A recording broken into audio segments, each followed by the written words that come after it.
ഇന്ന് പുതിയ പദ്യത്തിലേക്ക് കടക്കുന്നതിന് മുമ്പ് ഇന്നലെ പറയാമെന്ന് പറഞ്ഞ രണ്ട് ബ്രഹ്മസൂത്രത്തിലെ രണ്ട് സൂത്രങ്ങളുടെ അർത്ഥം നമുക്ക് കാണാം. അതിൽ ആദ്യത്തേത് 4-ാം അധ്യായത്തിൽ 1-ാമത്തെ പാദത്തിലെ 1-ാമത്തെ സൂത്രമാണ്. ഈ ബ്രഹ്മസൂത്രത്തിൻ്റെ സ്ട്രക്ചർ എന്ന് പറഞ്ഞാൽ 4 അധ്യായങ്ങളായിട്ടാണ് ആ ബ്രഹ്മസൂത്രത്തെ വിഭജിച്ചിരിക്കുന്നത്. ഓരോ അധ്യായത്തിലും 4 പാദങ്ങളുണ്ട്. അതായത് പ്രഥമപാദം, ദ്വിതീയപാദം, തൃതീയപാദം, ചതുർത്ഥപാദം. ഇങ്ങനെ ഓരോ അധ്യായത്തെയും 4 പാദങ്ങളായി വിഭജിച്ചിരിക്കുന്നു. അങ്ങനെ മൊത്തം 4 അധ്യായങ്ങൾ ബ്രഹ്മസൂത്രത്തിലുണ്ട്. എല്ലാം കൂടെ ചേർത്ത് 555 സൂത്രങ്ങളാണ് ബ്രഹ്മസൂത്രത്തിലുള്ളത്. അതിൽ 4-ാം അധ്യായത്തിൽ പ്രഥമപാദത്തിലുള്ള 1-ാമത്തെ സൂത്രമാണ് ആവൃത്തിരസകൃത് ഉപദേശാത്. ആവൃത്തി എന്ന് പറഞ്ഞാൽ അധ്യയനത്തിൽ കൂടെ അറിഞ്ഞ ഉപാസനാ സമ്പ്രദായത്തെ വീണ്ടും വീണ്ടും ആവർത്തിച്ചു ചെയ്യേണ്ടതാണ്. ഗുരുവിൽ നിന്ന് ഒരു കാര്യം മനസ്സിലാക്കി. എന്താണ് ഗുരുവിൽ നിന്ന് ഒരു ശിഷ്യൻ മനസ്സിലാക്കുന്നത് എന്ന് ചോദിച്ചാൽ, എല്ലാം ബ്രഹ്മമാണ്, ഇവിടെ അല്പം പോലും പലതില്ല. ഇതാണ് അന്തിമ സത്യം. ഈ സത്യത്തെ ഗുരുമുഖത്തിൽ നിന്ന് കേട്ട് അതിനെ ഉപാസിക്കണം. ഉപാസന എന്ന് പറഞ്ഞാൽ നിരന്തര സ്മരണ എന്നർത്ഥം. വിചിന്തനം ചെയ്യണം. അങ്ങനെ ഈ ആത്മതത്വത്തെ നിരന്തരം ചിന്തിച്ച് ഭാവന ചെയ്ത് ആവർത്തിച്ച് അഭ്യസിക്കേണ്ടതാണ്. അസകൃത് ഉപദേശാത്. എന്തുകൊണ്ടെന്നാൽ അനേക പ്രാവശ്യം ശ്രുതി ഉപദേശിച്ചിട്ടുള്ളത് കൊണ്ട് തന്നെ ഈ ആത്മാവിനെ വീണ്ടും വീണ്ടും ചിന്തിക്കണം, മനനം ചെയ്യണം, ഭാവന ചെയ്യണം, എല്ലാം ഈശ്വരമയമായി കാണണം എന്ന് ആവർത്തിച്ച് പലയിടങ്ങളിലും ശ്രുതി ഈ കാര്യത്തെ നിഷ്കർഷിക്കുന്നു എന്നുള്ളത് കൊണ്ട് ആവർത്തനം ഒഴിച്ചുകൂടാൻ പറ്റാത്തതാണ്. ആവർത്തിച്ച് ചിന്തിക്കണം. എത്ര കാലം ചിന്തിക്കണം? അതാണ് അടുത്ത സംശയം. ഇത് ഉറപ്പ് വരുന്നത് വരെ ഒരിക്കലും ഈ ആത്മതത്വത്തെ നാം മറന്നുപോകാത്ത രീതിയിൽ എന്ത് കണ്ടാലും, എവിടെ കണ്ടാലും, എപ്പോൾ കണ്ടാലും എല്ലാം ബ്രഹ്മമയം എന്ന ഉറപ്പ് വരുന്നത് വരെ ഈ തത്വത്തെ വിചിന്തനം ചെയ്യണം. ആത്മാവാ അരേ ദ്രഷ്ടവ്യ, ശ്രോതവ്യ, മന്തവ്യ, നിധിധ്യാസിതവ്യ എന്ന് ഉപനിഷത്ത് പ്രഖ്യാപിക്കുന്നു. ആത്മാവിനെയാണ് ഒരാൾ കണ്ടെത്തേണ്ടത്. ആത്മാവിനെ കുറിച്ചാണ് കേൾക്കേണ്ടത്. ആത്മാവാണ് മനനം ചെയ്യപ്പെടേണ്ടത്. ആത്മാവാണ് ധ്യാനിക്കപ്പെടേണ്ടത്. ഇങ്ങനെ നമ്മുടെ ഓരോ പ്രവൃത്തിയിലും ആത്മതത്വം നിറഞ്ഞു പ്രകാശിക്കണം. ആത്മാവിനെ മറന്ന് ഒരു ക്ഷണം പോലും ആരും ഇവിടെ കഴിയരുത്. ജ്ഞാനപ്രസാദേന വിശുദ്ധസത്വഃ തതസ്തുതം പശ്യത്തെ നിഷ്കളം ധ്യായമാനഃ. ഇത് ഉപാസനാ മാർഗത്തെക്കുറിച്ച് ഉപനിഷത്ത് പ്രഖ്യാപിക്കുന്ന ഒരു വാക്യമാണ്. ജ്ഞാനപ്രസാദേന, ജ്ഞാനപ്രസാദം കൊണ്ട്, ജ്ഞാനം കൊണ്ടുണ്ടാകുന്ന പ്രസാദം അല്ലെങ്കിൽ ജ്ഞാനമാകുന്ന ആ മഹിമ കൊണ്ട് വിശുദ്ധസത്വഃ, മനസ്സ് പവിത്രമായി തീർന്ന ഒരു വ്യക്തി തതസ്തു തം പശ്യത്തെ, പിന്നീട് അദ്ദേഹം ഭാവന ചെയ്തുറപ്പിച്ച അല്ലെങ്കിൽ മനനം ചെയ്ത, അദ്ദേഹം കാണാൻ മനസ്സുകൊണ്ട് വെമ്പിയ ആ സത്യത്തെ കണ്ടെത്തുന്നു. നിഷ്കളം ധ്യായമാനഃ, കലകളില്ലാത്ത എന്ന് പറഞ്ഞാൽ ദ്വൈതത്തിൻ്റെ കറ പുരളാത്ത ആ ആത്മതത്വത്തെ സദാ ധ്യാനിക്കുന്നവനായി ഒരു വിശുദ്ധ ഹൃദയൻ, പരിശുദ്ധ അന്ധകരണത്തോടു കൂടിയ ഒരു വ്യക്തി ഈ ആത്മാവിനെ വ്യക്തമായി കാണുന്നു. എവിടെ? തൻ്റെ ഉള്ളിൽ, തൻ്റെ ഹൃദയത്തിൽ. എന്നിങ്ങനെ ഉപാസനോപദേശപരങ്ങളായ വാക്യങ്ങളെ ശ്രുതി അനേക പ്രാവശ്യം ആവർത്തിച്ചിട്ടുണ്ട്. ഉപാസനം വീണ്ടും വീണ്ടും ആവർത്തിച്ച് ചെയ്യേണ്ടതാണെന്നാണ് അത് കാണിക്കുന്നത്. 1-2 പ്രാവശ്യം ചിന്തിച്ചത് കൊണ്ട് ഈ ആത്മതത്വം ഉറപ്പുവരില്ല. ആവർത്തിച്ച് അഭ്യസിക്കണം. എന്നാണ് ഉപനിഷത്തുക്കൾ പോലും നമ്മോട് ആവശ്യപ്പെടുന്നത്. അതാണ് ഒന്നാമത്തെ സൂത്രം. രണ്ടാമത്തെ സൂത്രം ഐഹികം അപ്രസ്തുത പ്രതിബന്ധേന തദ്ദർശനാത്. അത്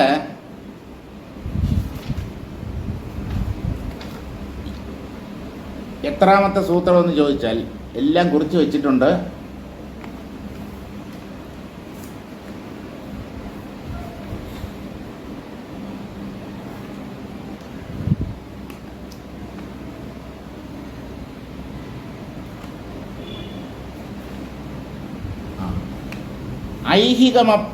ഐഹികമപ്യപ്രസ്തുത പ്രതിബന്ധേ തദ്ദർശനാത്. ഇത് 3-ാം അധ്യായത്തിലെ 4-ാമത്തെ പാദത്തിലെ 51-ാമത്തെ സൂത്രമാണ്. ഈ ഡീറ്റെയിൽസ് ഒന്നും നിങ്ങളെ പറഞ്ഞ് കേൾപ്പിക്കേണ്ട കാര്യമില്ല. ഈ ബ്രഹ്മസൂത്രം ആദ്യം മുതൽ അവസാനം വരെ ഒന്ന് പറഞ്ഞു കേട്ടാൽ കൊള്ളാം എന്ന് ഒരു മാന്യ വ്യക്തി ഇവിടെ ഒരു ആഗ്രഹം പ്രകടിപ്പിച്ചു. അദ്ദേഹം ഇന്ന് വന്നിട്ടില്ല. നമുക്കേവർക്കും പ്രിയങ്കരനായ, എപ്പോഴും ചോദ്യങ്ങൾ ചോദിച്ച് എന്നെ ബുദ്ധിമുട്ടിക്കുന്ന ലാൽ സാർ, അദ്ദേഹം പറഞ്ഞു എനിക്ക് ഈ ബ്രഹ്മസൂത്രം ആദ്യം മുതൽ അവസാനം വരെ ഒന്ന് പറഞ്ഞു കേൾക്കണം, അതിൻ്റെ വ്യാഖ്യാനം. ഒരു ഉപരിപ്ലവമായിട്ട് പറഞ്ഞാൽ അത് ഡീറ്റെയിൽഡ് ആയിട്ടൊന്നും പറയണ്ട. അപ്പം ഞാനതിന് ഒരു മുൻകൂർ ജാമ്യം വാങ്ങി അദ്ദേഹത്തെ പറഞ്ഞേക്കണം, തൽക്കാലം പറ്റില്ല, നമുക്ക് എപ്പോഴെങ്കിലും സമയം കിട്ടുമ്പോൾ നമുക്ക് എനിക്ക് ഈ സാറിൻ്റെ ഈ ആവശ്യം ഞാൻ പരിഗണിക്കാം എന്ന് പറഞ്ഞയച്ചു. ഇപ്പം എന്തായാലും അതിൽ 2 സൂത്രമെങ്കിലും നമുക്ക് പറയാൻ പറ്റുമെങ്കിൽ അത് നല്ലതാണല്ലോ. ഐഹികമപ്യപ്രസ്തുത പ്രതിബന്ധേ തദ്ദർശനാത്. ഇവിടെ ഐഹികം അപ്രസ്തുത പ്രതിബന്ധേന, ഇവിടെ ഈ പുസ്തകത്തിൽ ഐഹികമപ്യപ്രസ്തുതേന, ഒരു അപി എന്നുള്ള വാക്കിൻ്റെ കുറവേ ഉള്ളൂ. സാരമില്ല, അർത്ഥമൊന്നും വലുതായിട്ട് മാറുന്നില്ല. അപ്രസ്തുത പ്രതിബന്ധേ എന്ന് പറഞ്ഞാൽ പ്രതിബന്ധം കഠിനമായിട്ടുണ്ടാവാതിരിക്കുകയും എന്ന് പറഞ്ഞാൽ ആത്മജ്ഞാനം പ്രകാശിക്കാൻ വലിയ തടസ്സങ്ങളൊന്നും ഇല്ലാതിരിക്കുകയും ഉള്ളത് അകന്നു പോവുകയും ചെയ്യുന്ന പക്ഷം തടസ്സമുണ്ട്. ആത്മജ്ഞാനം പ്രകാശിക്കാതിരിക്കുന്നത് തടസ്സമുള്ളത് കൊണ്ടാണ്, പ്രതിബന്ധമുള്ളത് കൊണ്ടാണ്. അപ്പോൾ അത്ര കണ്ട് വലിയ തടസ്സങ്ങളൊന്നുമില്ല, ഉള്ളത് അകന്നു പോവുകയും ചെയ്യുന്നു എങ്കിൽ ഐഹികം ഇതേ ജന്മത്തിൽ തന്നെ ബ്രഹ്മവിദ്യ അഭ്യസിക്കുന്നവൻ മുക്തനായിത്തീരും. ഇതാണ് ബ്രഹ്മസൂത്രത്തിൽ വ്യാസഭഗവാന് പറയാനുള്ളത്. അപി അങ്ങനെ സംഭവിച്ചില്ലെങ്കിൽ എന്ന് പറഞ്ഞാൽ ഈ ജന്മത്തിൽ തന്നെ ഒരാൾക്ക് മോക്ഷം നേടാൻ കഴിഞ്ഞില്ലെങ്കിൽ അടുത്ത ജന്മത്തിൽ മുക്തനായിത്തീരും. ഒരു ജന്മം കൂടെ കാത്തിരിക്കേണ്ടി വരും. അടുത്ത ജന്മത്തിൽ മോക്ഷം ഉറപ്പ്. ഇതിനെന്താണ് പ്രമാണമെന്ന് ചോദിച്ചാൽ തദ്ദർശനാത്. എന്തുകൊണ്ടെന്നാൽ ശ്രുതിസ്മൃതികളിൽ അങ്ങനെ കാണുന്നത് കൊണ്ട് തന്നെ ഇതിനൊക്കെ ഇങ്ങനെയുള്ള സൂക്ഷ്മമായ കാര്യങ്ങൾക്ക് പ്രമാണം നമ്മുടെ ശ്രുതികളും സ്മൃതികളുമാണ്. ശ്രുതികളിലും സ്മൃതികളിലും ഇങ്ങനെ പറയപ്പെട്ടിരിക്കുന്നത് കൊണ്ട് ഈ ജന്മത്തിൽ മോക്ഷം നേടാൻ കഴിഞ്ഞില്ലെങ്കിൽ തീർച്ചയായും അടുത്ത ജന്മത്തിൽ അയാൾ മോക്ഷം നേടുക തന്നെ ചെയ്യും. പൂർവപ്രകരണം കൊണ്ട് ബ്രഹ്മവിദ്യയ്ക്ക് എല്ലാ ആശ്രമത്തിലുള്ളവർക്കും ഒരുപോലെ അധികാരമുണ്ട് എന്ന് സമർത്ഥിച്ച ശേഷം ബ്രഹ്മവിദ്യാഫലമായ മുക്തി വർത്തമാന ജന്മത്തിൽ തന്നെ അനുഭവപ്പെടുമോ അഥവാ അന്യജന്മത്തിലോ എന്ന സംശയത്തെ നിരൂപിക്കുകയാണ് ഈ പ്രകരണം കൊണ്ട് ചെയ്യുന്നത്. ഈ 4-ാമത്തെ പാദത്തിൽ ഈ ജന്മത്തിൽ തന്നെ മോക്ഷം ലഭിക്കുമോ, അങ്ങനെ ലഭിക്കാതിരുന്നാൽ അടുത്ത ജന്മത്തിൽ അടിക്കാൻ പിടിച്ചാൽ ഒന്നെന്ന് പറഞ്ഞ് ആദ്യം മുതൽ വരണോ എന്ന് ചോദിച്ചാൽ വേണ്ട, നിങ്ങൾക്ക് വിട്ടയിടത്ത് നിന്ന് തന്നെ തുടങ്ങാം. അങ്ങനെ, കാരണം ആ നല്ല സംസ്കാരം നമ്മുടെ ബുദ്ധിയിൽ ബാക്കിയുണ്ടാവും. അത് ഈ സർവേശ്വരൻ കരുണാമയനായ ഭഗവാൻ തുടച്ചു കളയില്ല. തുടച്ചു കളഞ്ഞാലേ ആദ്യം മുതൽ ABCDEF എന്ന് ആദ്യം മുതൽ തുടങ്ങേണ്ടി വരികയുള്ളൂ. ഇപ്പോൾ അങ്ങനെയുള്ള പ്രശ്നമില്ല. ഈ സദ്വാസനകൾ, നല്ല സംസ്കാരങ്ങൾ, ഒരു ജന്മത്തിൽ നമ്മൾ എത്ര ദൂരമാണോ ഈ മാർഗത്തിൽ മുമ്പോട്ട് പോയിട്ടുള്ളത്, അവിടെ എവിടെയാണോ നമ്മൾ നിർത്തിയത് അവിടെ നിന്ന് അടുത്ത ജന്മം തുടങ്ങിയാൽ മതി. മുക്തിക്ക് തടസ്സമായ അജ്ഞാന കാര്യങ്ങളെയും അജ്ഞാനത്തെയും മുഴുവൻ അകറ്റാൻ കഴിഞ്ഞാൽ അതേ ജന്മത്തിൽ തന്നെ സാധകൻ മുക്തനാവും. പ്രതിബന്ധം ബാക്കിയായിത്തീരുന്ന പക്ഷം, അതായത് തടസ്സങ്ങൾ പൂർണ്ണമായി നീങ്ങിയില്ല എങ്കിൽ അടുത്ത ജന്മത്തിലായെന്നും വരും. ഏതായാലും അല്പമായിട്ടെങ്കിലും ചെയ്യപ്പെട്ട ആത്മവിചാരവും സമ്പാദിക്കപ്പെട്ട ആത്മജ്ഞാനവും ഒരിക്കലും നിഷ്പ്രയോജനമായിത്തീരുന്നില്ല. ഇതാണ് ശാസ്ത്രങ്ങൾക്ക് നമുക്ക് നൽകാനുള്ള വാഗ്ദാനം. നഹി കല്യാണകൃത് കശ്ചിത് ദുർഗതിം താത ഗച്ഛതി. ഇതിനെ തന്നെ മറ്റൊരു രീതിയിൽ പറഞ്ഞു ശ്രീകൃഷ്ണൻ അർജുനനോട്. കുഞ്ഞെ, വാത്സല്യത്തോടു കൂടി അഭിസംബോധന ചെയ്യുകയാണ് അർജുനനെ. കുഞ്ഞെ, നന്മ ചെയ്യുന്നവൻ ഒരിക്കലും നശിച്ചു പോവുകയില്ല. ഏറ്റവും വലിയ നന്മയാണ് തത്വവിചാരം. മോക്ഷമാണ് ആത്യന്തികമായ പുരുഷാർത്ഥം. അതാണ് ഒരു വ്യക്തി ജീവിതത്തിൽ അന്തിമമായി നേടേണ്ടത്. നന്മ ചെയ്യുന്നവൻ ഒരിക്കലും നശിക്കുകയില്ല. അല്പമായിട്ടെങ്കിലും ചെയ്യപ്പെട്ട ആത്മവിചാരവും സമ്പാദിക്കപ്പെട്ട ആത്മജ്ഞാനവും ഒരിക്കലും നിഷ്പ്രയോജനമായി തീരുന്നില്ല. അവ വേണ്ടത്ര പ്രവൃദ്ധമായില്ല ഒരു ജന്മത്തിലെങ്കിൽ. പ്രവൃദ്ധം എന്ന് പറഞ്ഞാൽ വളരുക. പൂർണ്ണ വളർച്ച എത്തിയില്ല ആ ജ്ഞാനം അല്ലെങ്കിൽ സാധന എങ്കിൽ അടുത്ത ജന്മത്തിലെങ്കിലും അഭിവൃദ്ധിപ്പെട്ട സാധകന്റെ മുക്തിക്ക് ഹേതുവായി തീരും എന്നാണ് ശ്രുതിയും സ്മൃതികളും പറയുന്നത്. അതിനാൽ ആ അഭിപ്രായം തികച്ചും സത്യവുമാണ്. ശ്രുതികളും സ്മൃതികളും അംഗീകരിക്കുന്ന ഒന്നും അസത്യമാവാൻ പറ്റില്ല.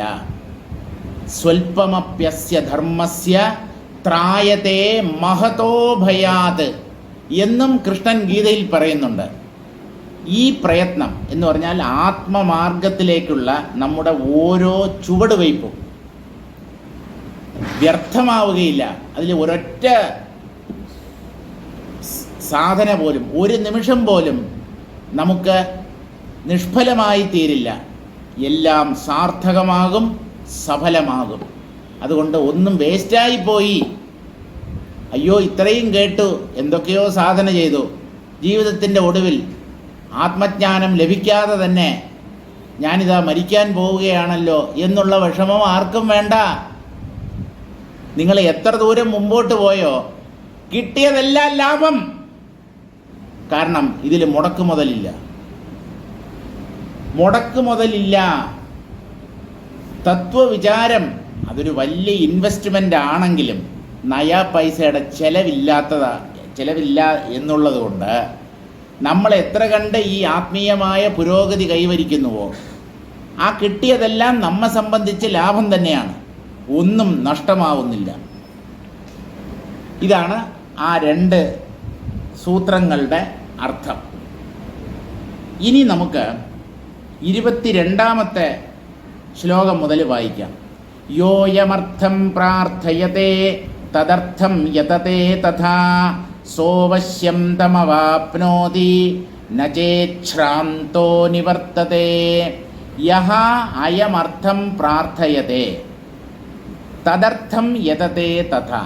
ആരാണോ ഈ ആത്മാവിനെ ജീവിത ലക്ഷ്യമായി അംഗീകരിക്കുന്നത്, ആരാണോ ആത്മജ്ഞാനമല്ലാതെ തനിക്ക് മറ്റൊന്നും ആവശ്യമില്ല, വേറൊന്നും എനിക്ക് ജീവിത ധന്യത ഉണ്ടാക്കി തീർക്കുകയില്ല എന്ന് വിചാരിച്ച് ആത്മാവിൽ തന്നെ ശ്രദ്ധ പതിപ്പിച്ച് ആത്മാവിനെ തന്നെ നേടാനായി ആരാണോ പ്രവർത്തിക്കുന്നത്, സഹ അവശ്യം തമവാപ്നോതി. ആ വ്യക്തി അയാളുടെ ആ ദൃഢനിശ്ചയം ഒന്നുകൊണ്ട് തന്നെ ഈ ആത്മാവിനെ സാക്ഷാത്കരിക്കും, ഉറപ്പാണ്. നിങ്ങൾ എന്താണോ ജീവിതത്തിൽ നേടാൻ ആഗ്രഹിക്കുന്നത്, എന്തിനെയാണോ നിങ്ങളുടെ ജീവിത ലക്ഷ്യമായി നിങ്ങൾ അംഗീകരിക്കുന്നത്, അത് നിങ്ങൾ നേടുക തന്നെ ചെയ്യും. ഏറ്റവും ശക്തമായ ആഗ്രഹമാണ് ആദ്യം സഫലമാവുക. നല്ലതുപോലെ മനസ്സിലാക്കിക്കോളൂ. നിങ്ങൾക്ക് ആഗ്രഹങ്ങൾ 100 1000 അല്ലെങ്കിൽ 10,000 ഉണ്ടാവാം. അതിൽ ഏതാഗ്രഹമാണ് ആദ്യം സഫലമാകുന്നത് എന്ന് ചോദിച്ചാൽ, ഏതാഗ്രഹത്തിനാണോ ശക്തി കൂടുതൽ, ഏതിലാണോ നിങ്ങൾ പിടി മുറുക്കിയിരിക്കുന്നത് ആ ആഗ്രഹത്തെ ഭഗവാൻ ആദ്യം സാധിപ്പിച്ചു തരും. ഇപ്പോൾ പേരും പ്രശസ്തിയും പണമുണ്ടാക്കൽ, അതുപോലെ ഇന്ദ്രിയ ഭോഗങ്ങളെ അനുഭവിക്കൽ, ഇതൊക്കെയാണ് ജീവിത ലക്ഷ്യമായി കരുതുന്നതെങ്കിൽ അതെല്ലാം പൂർത്തീകരിച്ച് ഒരു 10,000 ജന്മങ്ങളുടെ ഒടുവിൽ നിങ്ങൾക്ക് മോക്ഷത്തിൽ ആഗ്രഹം വരും. അപ്പോൾ മോക്ഷം മാത്രമേ എനിക്ക് വേണ്ടൂ എന്ന് നിങ്ങൾ തീരുമാനിക്കും. ആ ആഗ്രഹത്തെ അപ്പോൾ അദ്ദേഹം സഫലമാക്കി തീർക്കും. അതുവരെ ഇല്ല. ആർക്കും വേണ്ടാത്തവനല്ല ഈ സർവേശ്വരൻ. അദ്ദേഹം മാത്രമേ എനിക്ക് വേണ്ടൂ. അദ്ദേഹത്തെക്കാൾ കുറഞ്ഞത് ഒന്നും ആവശ്യമില്ല. അദ്ദേഹത്തെക്കാൾ വലുതോ കൂടിയതോ ആയ മറ്റൊന്നും ഇല്ലാത്തത് കൊണ്ട് അങ്ങനെ ഒന്നിനെക്കുറിച്ച് നമ്മൾ ചിന്തിക്കേണ്ട കാര്യമേ ഇല്ല. ഇതിനപ്പുറം ഒന്നുമില്ല. ആത്മജ്ഞാനത്തെക്കാൾ ശ്രേഷ്ഠമായി മറ്റൊന്നുമില്ല. നഹി ജ്ഞാനേന സദൃശം പവിത്രമിഹ വിദ്യതേ. ജ്ഞാനത്തെ പോലെ പവിത്രമായ മറ്റൊന്നും ത്രിഭുവനങ്ങളിലും ഇല്ല അർജുന. അതുകൊണ്ട് ജ്ഞാനം നേടുക എന്നുള്ളതായിരിക്കണം ഒരു വ്യക്തിയുടെ ജീവിത ലക്ഷ്യം. അതിൽ കുറഞ്ഞ ഒന്നും വേണ്ട എന്ന് പറയുക. അത് തരാം ഇത് തരാം എന്നൊക്കെ യമധർമ്മൻ ആ കൊച്ചു പയ്യൻ നചികേതസിനെ പ്രലോഭിപ്പിച്ചതാണ്. ധാരാളം പൊന്നു തരാം, ദീർഘായുസ് തരാം, നിന്നെ സേവിക്കാൻ സുന്ദരികളായ തരുണീ മണികളെ ഞാൻ നിനക്ക് നൽകാം, എന്തൊക്കെയോ പറഞ്ഞു നോക്കി. ദീർഘായുസുള്ള 100 കണക്കിന് പുത്രന്മാരെ നിനക്ക് നൽകാം. ഇതൊക്കെയാണ് സാധാരണക്കാർ ആഗ്രഹിക്കുന്നത്. ആ പയ്യൻ ആ ഒന്നിലും വീണില്ല. ഇതൊക്കെ തൻ്റെ കയ്യിൽ തന്നെ ഇരുന്നോട്ടെ എന്നാണ് പറഞ്ഞത്. എന്തുകൊണ്ടെന്നോ, നീ ഇപ്പം ഇതെല്ലാം തരാമെന്ന് പറയും, എന്നിട്ട് എൻ്റെ അന്ത്യമടുക്കുമ്പോൾ നീ തന്നെ ഇതൊക്കെ എന്നിൽ നിന്ന് തട്ടിപ്പറിക്കും. ഇങ്ങനെ വലത് കൈ കൊണ്ട് കൊടുത്തിട്ട് ഇടത് കൈ കൊണ്ട് തട്ടിയെടുക്കുന്ന സ്വഭാവം നിനക്കുണ്ടെന്ന് ഞാൻ പണ്ടേ മനസ്സിലാക്കിയിരിക്കുന്നു. അതുകൊണ്ട് ഈ പരിപാടികൾ, വാദ്യോപകരണങ്ങൾ, മറ്റ് സുഖഭോഗങ്ങൾ, രാജ്യം, പദവി ഒന്നും വേണ്ട. തവൈവ വാഹാഹ, നീ തന്നെയാണ് ഇതിനെയൊക്കെ അപഹരിക്കാൻ പോകുന്നത്. അതുകൊണ്ട് അത് തൽക്കാലം തൻ്റെ കയ്യിൽ ഇരുന്നോട്ടെ എന്നാണ് പറഞ്ഞത്. അപ്പം അത്ര കണ്ട് വിരക്തനായിരുന്നു നചികേതസ്. അതുകൊണ്ടാണ് യമധർമ്മനിൽ നിന്നും ഈ ആത്മോപദേശം നചികേതസിന് ശ്രവിക്കാൻ കഴിഞ്ഞത്. ആരിൽ നിന്ന് കേൾക്കുന്നു എന്നുള്ളത് വളരെ പ്രധാനമാണ്. ഈ സത്യം ആര് പറഞ്ഞാലും സത്യം തന്നെയാണ്, അതിൽ സംശയമില്ല. പക്ഷേ ഉണ്ട് നിറഞ്ഞവൻ്റെ കയ്യിൽ നിന്ന് ഉരുള വാങ്ങിക്കണം, കണ്ട് നിറഞ്ഞവൻ്റെ കയ്യിൽ നിന്ന് കടം വാങ്ങിക്കണം എന്ന് നമ്മൾ മലയാളത്തിൽ പഴഞ്ചൊല്ല് പറയാറുണ്ട്.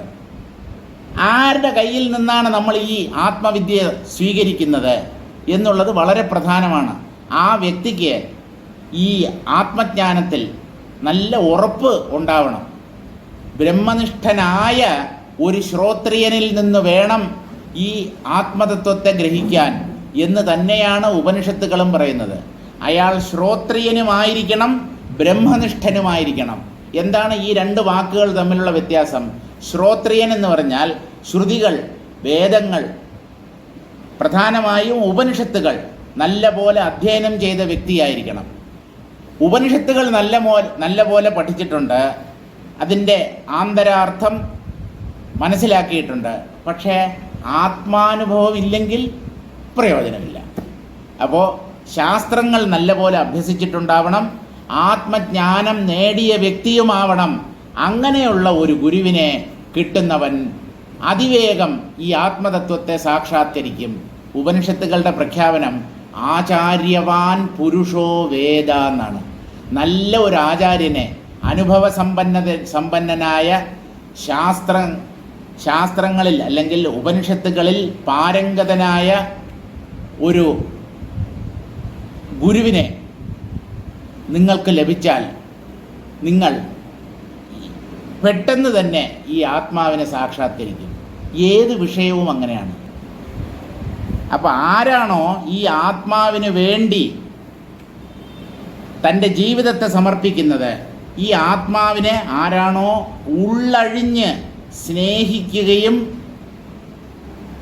അതിനെ സാക്ഷാത്കരിക്കാൻ ശ്രമിക്കുകയും ചെയ്യുന്നത്, അയാൾ തീർച്ചയായും ഈ ആത്മമാർഗത്തിൽ കൂടുതൽ ഉത്സാഹത്തോടുകൂടി എത്രയും പെട്ടെന്ന് ഈ ആത്മജ്ഞാനം ഞാൻ നേടണം. കാരണം അല്ലെങ്കിൽ ഈ ദുഃഖങ്ങളുടെ നടുക്ക് നമ്മൾ പെട്ടുപോകും, വട്ടം തിരിയേണ്ടി വരും. അങ്ങനെ പ്രയത്നിക്കുന്ന ഒരു വ്യക്തിക്ക് സഹ അവശ്യം തമവാപ്നോതി, ഈ ആത്മാവിനെ അയാൾ തീർച്ചയായും പ്രാപിക്കും, കണ്ടെത്തും. നചേത് ശ്രാന്തോ നിവർത്തതേ, ഈ ആത്മജ്ഞാനം അയാൾക്ക് അയാളുടെ ജീവിത അന്ത്യത്തിൽ പോലും കിട്ടിയില്ല എങ്കിൽ അയാൾ ക്ഷീണിതനായിത്തീരും. എന്ന് പറഞ്ഞാൽ വാർദ്ധക്യം, വയസ്സാകുമ്പോഴേ പണ്ടത്തെ പോലെയൊന്നും ഈ തത്വവിചാരമൊന്നും ചെയ്യാൻ തോന്നില്ല. മനസ്സ് ഒരുതരം മുഷിപ്പിലായിരിക്കും കഴിയുക. അതായത് ഒന്നിലും താത്പര്യം ഉണ്ടാവില്ല. ഇനി എന്തിന്, വരുന്നത് വരട്ടെ, അങ്ങനെയൊക്കെ ഒരു ആലസ്യം അല്ലെങ്കിൽ ഒരു താത്പര്യക്കുറവ് വാർദ്ധക്യത്തിലുണ്ടാവും. അത് വരാതെ സൂക്ഷിച്ചോളണം എന്നാണ്. അപ്പോൾ ഈ ആത്മാവിനെ ഒരു ജന്മത്തിൻ്റെ ഒടുവിൽ പോലും സാക്ഷാത്കരിക്കാത്ത ഒരു വ്യക്തി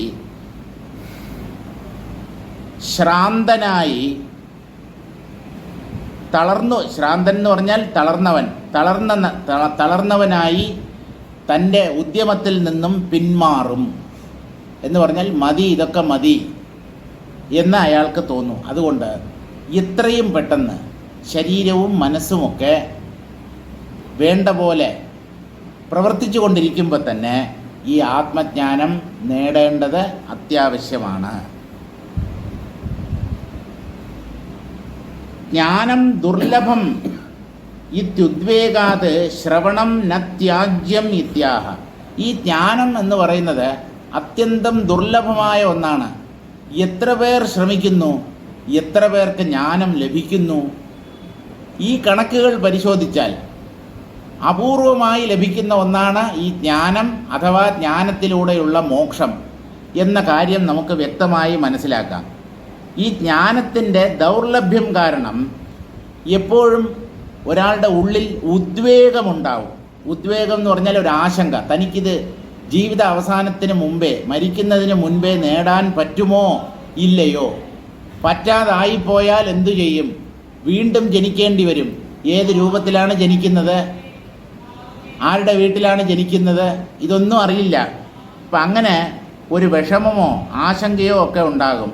പക്ഷേ ഇത് അത്യന്തം ദുർലഭമായ ഒന്നാണ് എന്ന് വിചാരിച്ച് ശ്രവണം ചെയ്യുന്നത് നിർത്തരുത്.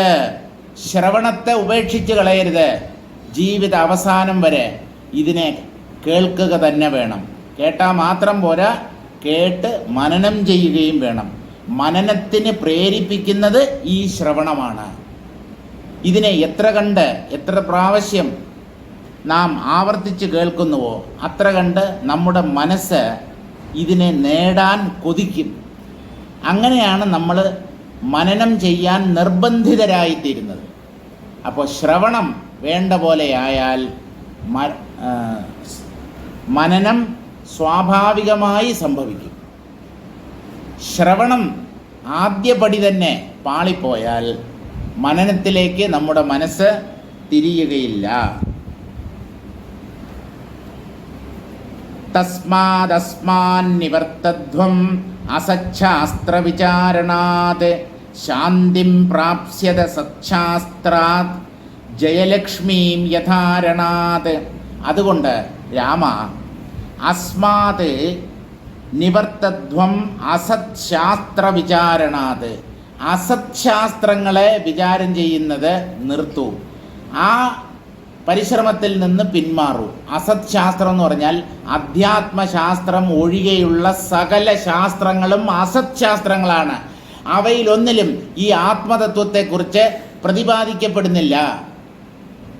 അതുകൊണ്ട് അങ്ങനെയുള്ള പുസ്തകങ്ങൾ, അങ്ങനെയുള്ള ഗ്രന്ഥങ്ങൾ, അങ്ങനെയുള്ള പ്രഭാഷണങ്ങൾ അതൊക്കെ ഉപേക്ഷിക്കപ്പെടണം. സത്ശാസ്ത്രം എന്ന് പറഞ്ഞാൽ അധ്യാത്മശാസ്ത്രം, വേദാന്തശാസ്ത്രം എന്നർത്ഥം. അതിൽ മാത്രം ശ്രദ്ധ കേന്ദ്രീകരിക്കണം. ആ ശാസ്ത്രത്തിൽ പറയപ്പെട്ടിട്ടുള്ള കാര്യങ്ങളെ മാത്രമേ വിചാരവിധേയമാക്കാൻ പാടുള്ളൂ. അതുകൊണ്ട് അസത്ശാസ്ത്രങ്ങളെ വിചാരം ചെയ്യുന്നതിൽ നിന്ന് ഒരു വ്യക്തി പിന്മാറുക തന്നെ വേണം. അങ്ങനെയായാൽ ശാന്തിം പ്രാപ്സ്യഥ, നിങ്ങൾ അചിരേണ ശാന്തിയെ പ്രാപിക്കും. എന്ന് പറഞ്ഞാൽ ശാന്തി എന്ന് പറയുന്ന പെൺകുട്ടിയെ കല്യാണം കഴിക്കാൻ പറ്റും എന്നുള്ളതല്ല. മനഃശാന്തി, സ്വസ്ഥത, ആനന്ദ അനുഭവം, അത് നിങ്ങൾക്ക് നേടാൻ പറ്റും. സത്ശാസ്ത്രാത് ജയലക്ഷ്മീം യഥാരണാത്. ഒരു ഭടൻ, ഒരു യുദ്ധം ചെയ്യുന്ന ഒരു വ്യക്തി എങ്ങനെയാണോ യുദ്ധത്തിൽ നിന്ന് ജയലക്ഷ്മിയെ നേടുന്നത്, ജയലക്ഷ്മി എന്ന് പറഞ്ഞാൽ വിജയലക്ഷ്മി എന്നർത്ഥം. ഇതൊക്കെ പെണ്ണുങ്ങളുടെ പേരാണല്ലോ. ജയലക്ഷ്മി, വിജയലക്ഷ്മി എന്ന് പറഞ്ഞാൽ എന്താണ്? വിജയം എന്നർത്ഥം. വിജയലക്ഷ്മി എന്ന് പറഞ്ഞാൽ അഷ്ടലക്ഷ്മികൾ നമുക്കുണ്ടെന്നാണ്.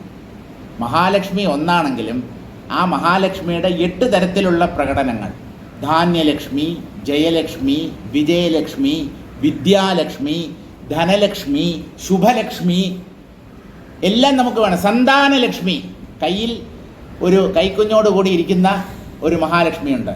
കാരണം ഈ 8 തരത്തിലുള്ള ഐശ്വര്യങ്ങളും മനുഷ്യർ ആഗ്രഹിക്കുന്നതാണ്.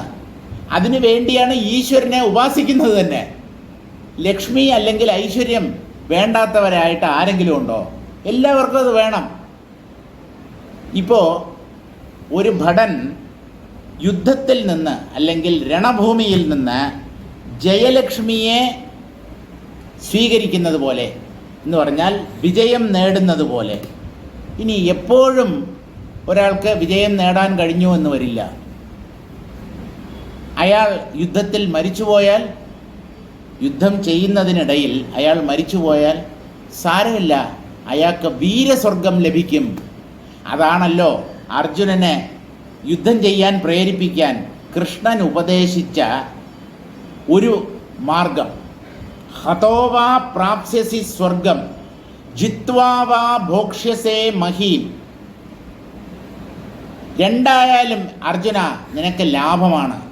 നീ ഈ യുദ്ധം ചെയ്തു, യുദ്ധം ചെയ്ത് നീ വിജയശ്രീലാളിതനായാൽ, നിന്റെ പക്ഷം അതായത് പാണ്ഡവപക്ഷം വിജയിച്ചാൽ ഈ വിശാലമായ ഭൂമിയുടെ അധിപനായി, ചക്രവർത്തിയായി നിങ്ങൾക്ക് കഴിയാൻ പറ്റും. പാണ്ഡവന്മാർക്ക് എല്ലാവിധ രാജഭോഗങ്ങളും അനുഭവിച്ചുകൊണ്ട് കഴിയാൻ പറ്റും. ഇനി അഥവാ നിങ്ങൾ പരാജയപ്പെട്ടു എന്ന് വിചാരിക്കുക. യുദ്ധത്തിൽ പരാജയപ്പെട്ടാൽ, രണഭൂമിയിൽ മരിച്ചു വീണാൽ ആ വീരന് വീരസ്വർഗം ലഭിക്കുമെന്നാണ്. സ്വർഗത്തിലേക്ക് പോകാനുള്ള അപൂർവമായ, അത്യപൂർവമായ ഒരു സന്ദർഭമാണ് നിനക്ക് ലഭിച്ചിട്ടുള്ളത്. സ്വർഗദ്വാരം അപാവൃതം, സ്വർഗത്തിൻ്റെ വാതിൽ നിനക്ക് വേണ്ടി തുറന്നു കിടക്കുകയാണ് അർജുന. ഈ യുദ്ധം ചെയ്യാതെ ഇരുന്നാൽ നിനക്ക് ആ സ്വർഗത്തിൽ ചെല്ലാൻ പറ്റില്ല. ഇങ്ങനെ വീട് തേടി വന്ന ഒരു മഹാലക്ഷ്മിയെ പുറങ്കാല് കൊണ്ട് തൊഴിച്ച് പുറത്താക്കരുത്.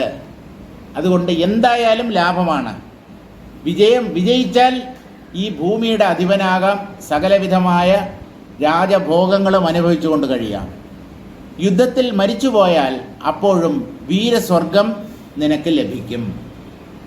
അതുപോലെയാണ് ഈ ജന്മത്തിൽ നമുക്ക് ജ്ഞാനം നേടാൻ കഴിഞ്ഞാൽ ആ ജ്ഞാനാനന്തരമുള്ള ജീവിതമുണ്ടല്ലോ, അത് പരമാനന്ദദായകമായിരിക്കും. എന്തെന്നില്ലാത്ത സുഖത്തോടു കൂടി ഇവിടെ കഴിയാം. ഇനി അഥവാ ഈ ജന്മത്തിൽ തന്നെ ജ്ഞാനം ലഭിച്ചില്ല എങ്കിൽ അതിനു മുമ്പ് നമ്മുടെ പ്രാരബ്ധം അവസാനിച്ചു, നമ്മുടെ ശരീരം വീണുപോയി എങ്കിൽ അടുത്ത ജന്മത്തിൽ വിട്ടയിടത്ത് തന്നെ തുടങ്ങിയാൽ മതി. അപ്പോൾ കുറച്ച് ദൂരം, ഒരു സ്വല്പം സാധന കൊണ്ട് തന്നെ നമുക്ക് ലക്ഷ്യം കണ്ടെത്താൻ പറ്റും. ഇപ്പം എന്തായാലും ഈ തത്വവിചാരം, ആത്മീയ സാധന വ്യർത്ഥമാവുന്നില്ല. അനാത്മശാസ്ത്രാഭ്യാസാത് നിവൃത്തൈഹി ഏതത് ശാസ്ത്രാഭ്യാസഃ കാര്യ ഇത്യാഹ. അനാത്മശാസ്ത്രങ്ങൾ, അതിനെയാണ് അസത് ശാസ്ത്രങ്ങൾ.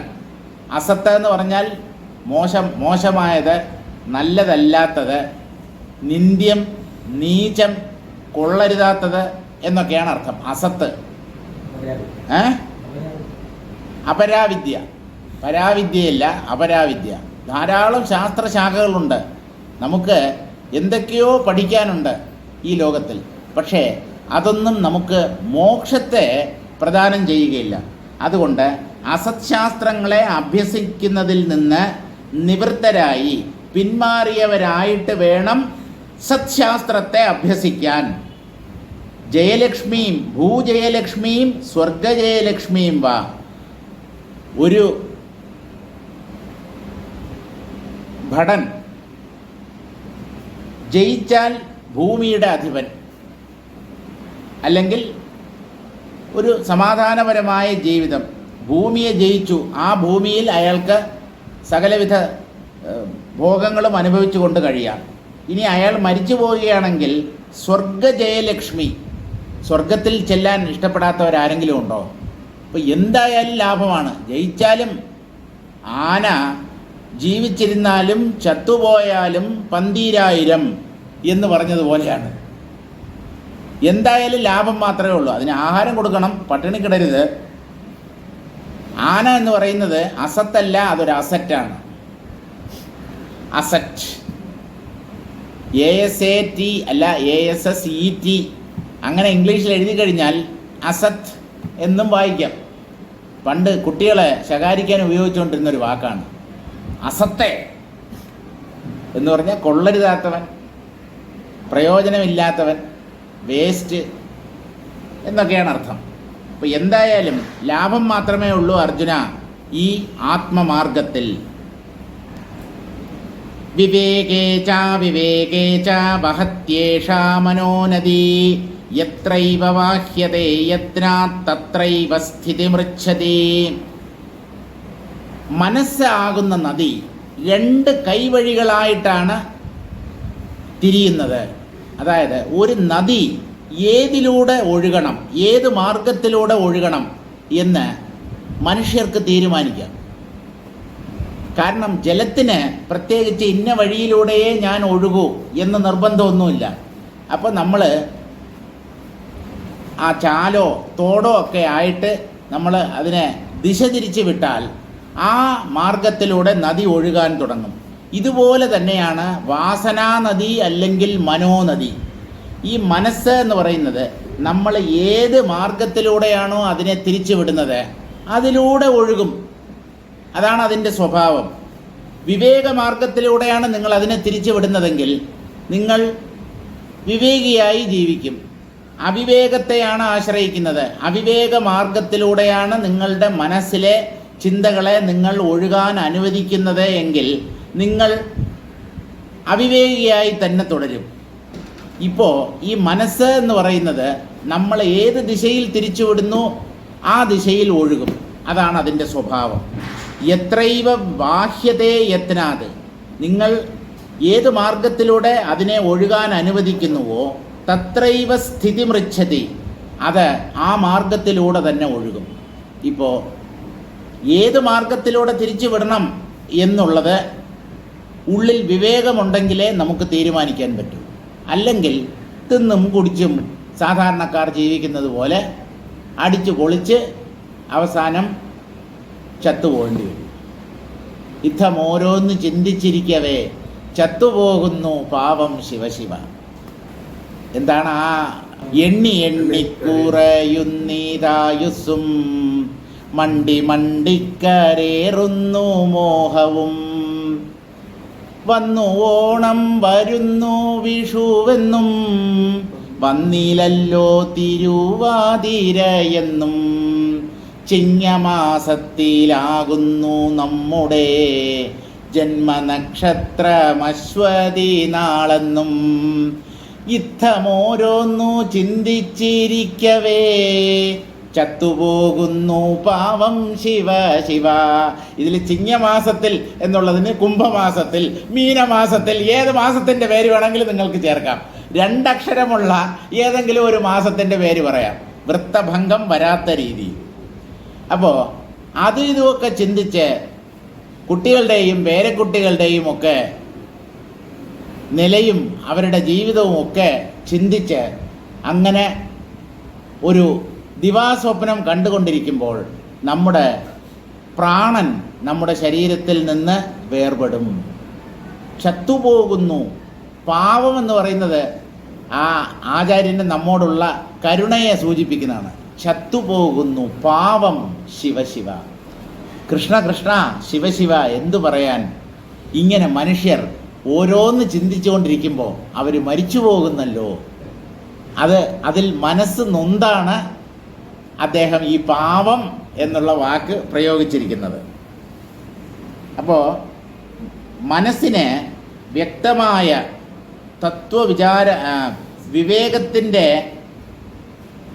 വിവേകത്തെ ഉപയോഗിച്ച് ചിന്തിച്ച് സന്മാർഗത്തിലേക്ക് തിരിച്ചുവിടണം.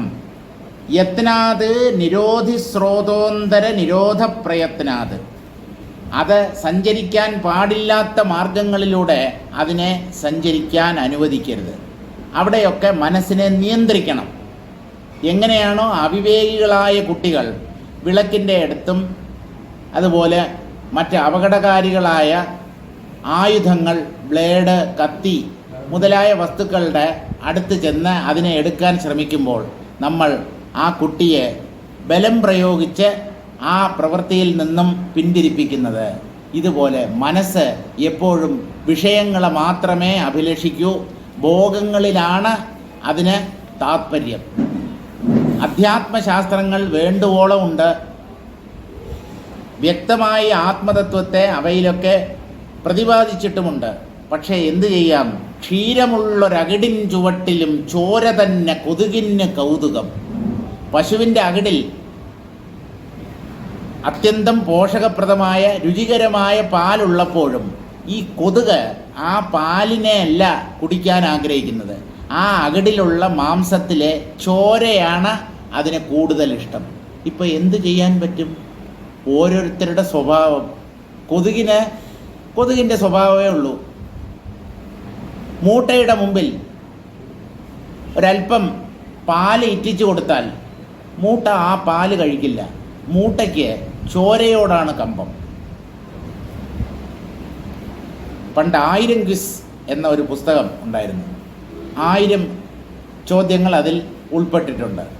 അതിലുള്ള ഒരു ചോദ്യമാണ്, ചുമ്മാ ഇത് തന്നെ ഇങ്ങനെ പറഞ്ഞുകൊണ്ടിരിക്കേണ്ട, ഒരു ചെറിയ ഡീവിയേഷൻ ആയിക്കോട്ടെ എന്ന് വിചാരിച്ചാണ്. കൈക്കൂലിയെയും മൂട്ടകടിയെയും തമ്മിൽ താരതമ്യം ചെയ്യാമോ? ഇതാണ് ചോദ്യം.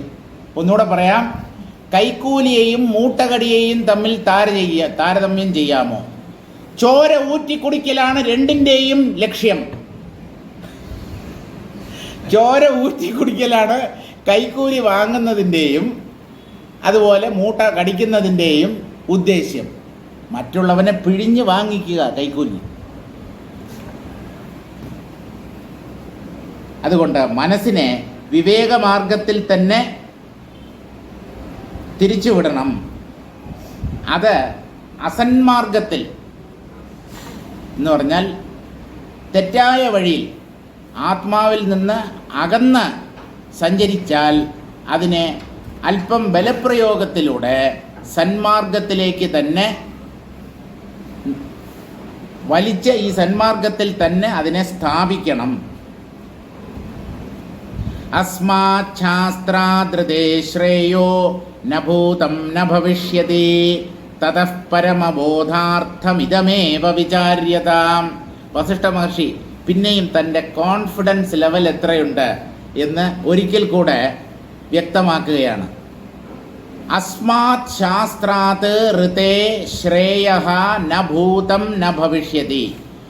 ഈ ശാസ്ത്രം എന്ന് പറഞ്ഞാൽ യോഗവാസിഷ്ഠം എന്ന ശാസ്ത്രം, അല്ലെങ്കിൽ അധ്യാത്മശാസ്ത്രം എന്ന് പറയാം. ഇപ്പോൾ വസിഷ്ഠ മഹർഷി യോഗവാസിഷ്ഠം എന്നൊരു പുസ്തകം എഴുതിയിട്ടില്ല. പക്ഷേ അദ്ദേഹം പറയുന്നത് മുഴുവൻ അധ്യാത്മശാസ്ത്രത്തെയാണ്. വാൽമീകിയുടെ അഭിപ്രായത്തിൽ ഈ യോഗവാസിഷ്ഠം എന്ന ശാസ്ത്രത്തെക്കാൾ മേലെയായി നമുക്ക് ശ്രേയസ്, നന്മയണയ്ക്കുന്ന ഒന്നും ഇതിനു മുമ്പുണ്ടായിട്ടില്ല, ഇനിമേൽ ഉണ്ടാകാൻ പോകുന്നുമില്ല. ഈ യോഗവാസിഷ്ഠം എന്ന ഗ്രന്ഥത്തെക്കുറിച്ച് എത്ര മഹാത്മാക്കളാണ് പ്രശംസിച്ചിട്ടുള്ളതെന്നറിയാമോ? സ്വാമി രാമതീർത്ഥൻ അദ്ദേഹത്തിൻ്റെ പുസ്തകത്തിൽ ഒരിടത്ത് പറയുന്നുണ്ട്, സൂര്യന് താഴെ യോഗവാസിഷ്ഠം പോലെ ഒരു ഗ്രന്ഥം ഇതിനു മുമ്പ് എഴുതപ്പെട്ടിട്ടില്ല, ഇനിമേൽ ആരും എഴുതാനും പോകുന്നില്ല. ശ്രീനാരായണ ഗുരുദേവൻ അദ്ദേഹത്തിൻ്റെ അവസാന കാലത്തിൽ എന്ന് പറഞ്ഞാൽ മരണത്തിന് ഏതാനും ദിവസങ്ങൾക്ക് മുമ്പ് തൻ്റെ പ്രിയപ്പെട്ട ശിഷ്യനെ അടുത്തിരുത്തി ഈ യോഗവാസിഷ്ടം വായിച്ച് അദ്ദേഹം കേട്ടുകൊണ്ടിരുന്നു എന്നാണ്. കാരണം അത്രയേറെ വൈശിഷ്ട്യമുള്ള ഒരു ഗ്രന്ഥമാണിത്. ആത്മതത്വത്തെ ഉള്ളം കൈയിലെ നെല്ലിക്ക പോലെ, കരതലാമലകം പോലെ ഇത്ര വ്യക്തമായി പ്രതിപാദിക്കുന്ന മറ്റൊരു ശാസ്ത്രം ഇല്ലാന്ന് ഉറപ്പിച്ചു പറയാൻ പറ്റും. വസിഷ്ഠ മഹർഷിയുടെ വാക്കുകൾ തന്നെ ഇതിൻ്റെ ആധികാരികതയ്ക്ക്, പ്രാമാണ്യതയ്ക്ക് പ്രമാണമാണ്. അസ്മാത് ശാസ്ത്രാദൃതേ ശ്രേയഃ നഭൂതം ന ഭവിഷ്യതി. ഈ യോഗവാസിഷ്ടം എന്നുള്ള ശാസ്ത്രം പഠിക്കുന്നതിലൂടെ നിങ്ങൾക്ക് കിട്ടുന്ന ശ്രേയസ്, മംഗളം, നന്മ, മോക്ഷം, ധന്യത വേറെ ഒരു ശാസ്ത്ര പഠനത്തിലൂടെയും ലഭിക്കുകയില്ല. തതഃ പരമബോധാർത്ഥം ഇതമേവ വിചാര്യതാം. അതുകൊണ്ട് വ്യക്തമായ ആത്മജ്ഞാനം ഉള്ളിൽ പ്രകാശിക്കണം എന്നാഗ്രഹിക്കുന്നവർ ഈ ഗ്രന്ഥത്തെ തന്നെ പല പ്രാവശ്യം വായിച്ച് പഠിച്ച് മനനം ചെയ്യേണ്ടതാണ്. ഒരു സംശയത്തിനും ഇട നൽകാത്ത രീതിയിലാണ് പറയുന്നത്. ശ്രേയഃ പ്രശസ്യതരം വിവേകസാധനം. ജീവിതത്തിൽ ശ്രേയസ് എന്ന് പറഞ്ഞാൽ ആത്യന്തികമായ നന്മ അണയ്ക്കുന്നത്. രണ്ട് മാർഗങ്ങളാണ് നചികേതസിൻ്റെ മുമ്പിൽ യമധർമ്മൻ നിരത്തുന്നത്. ശ്രേയോ മാർഗവും പ്രേയോ മാർഗവും. പ്രേയോ മാർഗം എന്ന് പറഞ്ഞാൽ മനുഷ്യർ നേടാൻ ആഗ്രഹിക്കുന്നത് ലൗകിക സുഖങ്ങൾ, ഇന്ദ്രിയ സുഖങ്ങൾ, സത്സന്താനങ്ങൾ, പണം, പ്രശസ്തി, ഇതൊക്കെയാണ് സാധാരണ മനുഷ്യർ നേടാൻ ആഗ്രഹിക്കുന്നത്. അതാണ് പ്രേയോ മാർഗം. മനുഷ്യർക്ക് ഏതിലാണോ ഇഷ്ടമുള്ളത്, ഏതാണോ അവർ ആഗ്രഹിക്കുന്നത്, അതാണ് പ്രേയോ മാർഗം. പക്ഷേ അത് ഒരിക്കലും ശ്രേയോ മാർഗമല്ല. നമുക്ക് ശ്രേയസ്, നന്മ, ജീവിതധന്യത അണയ്ക്കുന്നത് ആത്മീയ മാർഗമാണ്, ആത്മാവിൻ്റെ വഴിയാണ്. അതാണ് നമുക്ക് ശ്രേയസ് അണയ്ക്കുന്നത്. അധ്യാത്മമാർഗം എന്നർത്ഥം. ആ അധ്യാത്മമാർഗത്തിലൂടെ മാത്രമേ നമുക്ക് ശ്രേയസ് നേടാൻ കഴിയൂ. അതുകൊണ്ട് പരമബോധം നേടണം എന്ന് പറഞ്ഞാൽ അങ്ങേയറ്റത്തെ അറിവ്, തെളിഞ്ഞ ആത്മജ്ഞാനം നേടണം എന്നാഗ്രഹിക്കുന്നവർ ഈ ശാസ്ത്രത്തെ തന്നെ വിചാരം ചെയ്യട്ടെ. അവർ വേറെ ഒരു ശാസ്ത്രവും അന്വേഷിച്ച് പോകേണ്ട കാര്യമില്ല. വെണ്ണയുണ്ടെങ്കിൽ നറുനൈ വേറിട്ട് കരുതേണമോ. വ്യക്തമായി, എത്ര വീക്ഷണകോണുകളിലൂടെയാണ് ഈ ആത്മതത്വത്തെ ഭംഗിയായി വസിഷ്ഠ മഹർഷി രാമനെ പറഞ്ഞു കേൾപ്പിക്കുന്നത്. ഇത് വായിച്ചിട്ട് മനസ്സിലാകാത്തവൻ വേറെ ഏത് ഗ്രന്ഥം വായിച്ചാലും അയാൾക്ക് ഒന്നും മനസ്സിലാകാൻ പോകുന്നില്ല, നിശ്ചയമാണ്. അത്ര വ്യക്തമായി ആവർത്തിച്ച് പല ഉദാഹരണങ്ങളിലൂടെയാണ് ഈ ആത്മതത്വത്തെ വസിഷ്ഠ മഹർഷി വിവരിക്കുന്നത്. ശ്രേയഃ പ്രശസ്യതരം വിവേകസാധനം, അത് വായിച്ചു. അടുത്ത ശ്ലോകം വായിക്കാം. സ്വയമേവ വിചാര്യേദം പരോ ബോധോനുഭൂയത്തെ സംസാരാധ്വശ്രമഹരോ നത്വേതദ്വരശാപവത്. ഇനി ഇത് ഒരു ഗുരുനാഥൻ മുഖേന പഠിക്കണമെന്നില്ല. നിങ്ങൾക്ക് കുറേയൊക്കെ വായിച്ച് മനസ്സിലാക്കാനുള്ള കഴിവുണ്ടെങ്കിൽ സ്വയം ഈ ഗ്രന്ഥത്തെ അധ്യയനം ചെയ്യൂ, പഠിക്കൂ, വായിക്കൂ, അതിൻ്റെ അർത്ഥം മനസ്സിലാക്കൂ. മറ്റാരുടെയും സഹായമില്ലാതെ തന്നെ സ്വയമേവ വിചാര്യ ഇതം, ഈ ഗ്രന്ഥത്തിൽ പറയപ്പെട്ടിട്ടുള്ള കാര്യങ്ങളെ നിങ്ങൾ സ്വയം വിചാരം ചെയ്താൽ പരോബോധോനുഭൂയത്തെ, പരമമായ ആത്മജ്ഞാനം നിങ്ങൾക്ക് അനുഭവിക്കാൻ പറ്റും. നിങ്ങൾ ജ്ഞാനിയായിത്തീരും, മുക്തപുരുഷനാകും, ജീവൻ മുക്തനാകും. സംസാരാധ്വശ്രമഹരഃ. ഈ ശാസ്ത്രം എന്ന് പറഞ്ഞാൽ ഇതിൻ്റെ മഹത്വം എന്താണ്? സംസാര മാർഗത്തിലൂടെ നടന്ന് തളർന്ന് വന്നവർക്ക് ആശ്വാസം അരുളുന്നതാണ് ഈ ശാസ്ത്രം. അധ്വാവ് എന്ന് പറഞ്ഞാൽ വഴി. ഈ സംസാര പാതയിലൂടെ നമ്മൾ യാത്ര ചെയ്യാൻ തുടങ്ങിയിട്ട് എത്രയോ ജന്മങ്ങളായി, പല പ്രാവശ്യം ജനിച്ചു മരിച്ചു. ഈ സംസാരത്തിൽ നമ്മൾ വീണ് കിടക്കുകയാണ്. ആ സംസാരത്തിലൂടെ നീണ്ട ദൂരം പ്രയാണം ചെയ്ത് നമുക്കുണ്ടായ ക്ഷീണത്തെയെല്ലാം പെട്ടെന്ന് തന്നെ അപഹരിക്കുന്നതാണ് ഈ ശാസ്ത്രം. നത്വേദത് വരശാപവത്. ഈ ശാസ്ത്രം വരത്തെപ്പോലെയോ ശാപത്തെപ്പോലെയോ അല്ല. എന്തിനാണ് അങ്ങനെ പറഞ്ഞത് എന്ന് ചോദിച്ചാൽ, ഈ വരവും ശാപവും ചിലപ്പോൾ പെട്ടെന്ന് ഫലിക്കില്ല. ചില വരമോ ശാപമോ പെട്ടെന്ന് ഫലിക്കും. ഇപ്പോൾ ഗൗതമ മഹർഷി അഹല്യയെ ശപിച്ച് കല്ലാക്കി. നീ കല്ലായി മാറട്ടെ എന്ന് പറഞ്ഞപ്പോൾ അപ്പം തന്നെ ശിലയായി മാറിയ അഹല്യ. പക്ഷേ പരീക്ഷത്തിനെ തക്ഷകൻ കടിക്കട്ടെ എന്ന് പറഞ്ഞത് 7-ാമത്തെ ദിവസമാണ്. 7-ാമത്തെ ദിവസം തക്ഷകനാൽ നീ ദംശിക്കപ്പെടും എന്ന ശാപമാണ് ശൃംഗി എന്ന മുനികുമാരൻ പരീക്ഷത്തിന് നൽകിയത്. അപ്പോൾ ചിലതൊക്കെ സമയാവും. അതുപോലെ തന്നെ വരങ്ങളും, ആ വരവും ശാപവും എപ്പോഴും പെട്ടെന്ന് ഫലിച്ചു എന്ന് വരില്ല. കാലക്രമത്തിൽ ഫലിക്കുന്ന വരശാപങ്ങളുണ്ട്. അതുപോലെയല്ല ഈ അധ്യാത്മശാസ്ത്രം. ഇത് അഭ്യസിക്കുന്നവന് ഉടനടി ഫലം കിട്ടും. ഫലത്തിന് വേണ്ടി കാത്തു നിൽക്കേണ്ടതില്ല. ലോട്ടറി ചീട്ട് വാങ്ങിച്ച് വെച്ചിട്ട് എന്നാണ് നറുക്കെടുപ്പ് എന്നിങ്ങനെ കാത്തിരിക്കുന്നത് പോലെ കാത്തിരിക്കേണ്ട കാര്യമില്ല. അതാണ് ഈ അധ്യാത്മവിദ്യയുടെ മഹത്വം. സംസാരാധ്വശ്രമഹരോ നത്വേദത് വരശാപവത് തച്ഛാസ്ത്രം വിചാര്യ സ്ഥിതേന സ്വയം പ്രത്യക്ഷതയാ ആത്മതത്വബോധഃ അനുഭൂയത്തെ. ഈ ശാസ്ത്രത്തെ നല്ലപോലെ വിചാരം ചെയ്ത് അങ്ങനെ ജീവിതത്തിൽ ഈ ആത്മതത്വത്തെ ഉടനീളം പരിശീലിക്കുന്ന ഒരുവന് സ്വയം പ്രത്യക്ഷതയാ, ആ വ്യക്തിക്ക് സ്വയം തൻ്റെ ഉള്ളിൽ ഒരു മറവും കൂടാതെ പ്രത്യക്ഷമായി ആത്മതത്വബോധത്തെ അനുഭവിക്കാൻ പറ്റും. ഞാൻ ആത്മാവാണ് എന്നുള്ള അറിവ് വ്യക്തമായി സൂര്യതുല്യം അദ്ദേഹത്തിൻ്റെ ഹൃദയത്തിൽ പ്രകാശിക്കും. നതു വരവത് ശാപവദ്വാ. വരശാപങ്ങളെപ്പോലെ അല്ലാതെ കാലാന്തര വിളംബേന ഇത്യർത്ഥ. വരവും ശാപവുമൊക്കെ ചിലപ്പോൾ കുറേ കാലങ്ങൾ അല്ലെങ്കിൽ കുറേ കൊല്ലങ്ങൾ, കുറേ ദിവസങ്ങൾക്ക് ശേഷം ഫലിക്കുന്നവയാണ്. ചില ശാപങ്ങളും വരങ്ങളും അങ്ങനെയാണ്.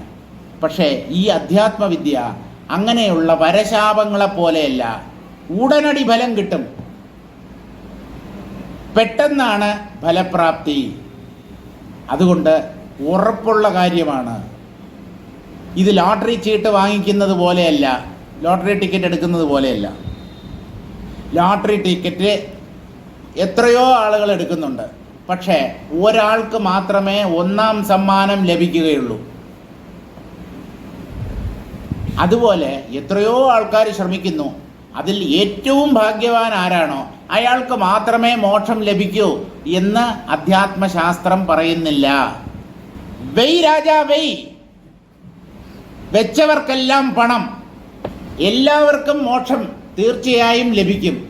ഇങ്ങനെ ഒരു വാഗ്ദാനമാണ് വേദാന്തത്തിന് മുന്നോട്ട് വയ്ക്കാനുള്ളത്.